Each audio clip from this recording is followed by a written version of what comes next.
there was a chapter on gender equality or gender inequality and what that has to do with poverty.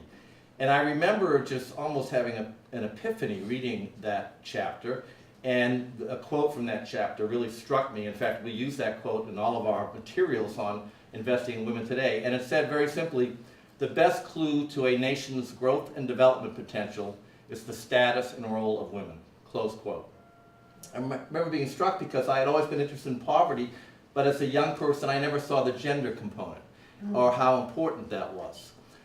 So I read up more and read up more, and sure enough, most international development professionals will tell you that that is the case. People at the World Bank, at the International Finance Corp, at the United Nations and so forth will tell you that the best way to alleviate poverty and lift whole communities out of poverty is to invest in women and girls. A lot of those companies every year nominate all male boards, all white male boards.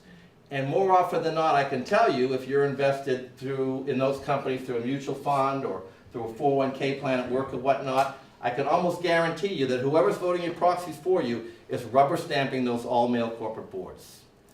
And if that's the case, and you believe as I do that there should be more women in leadership in American business corporations, if that is the case, then you are unwittingly part of the problem rather than part of the solution, or at least your money is. And you can do something about it. So we started to do something about it.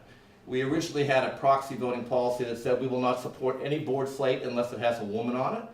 And then we decided to up the ante. Now we don't support any board slate unless it has at least 2 women on it.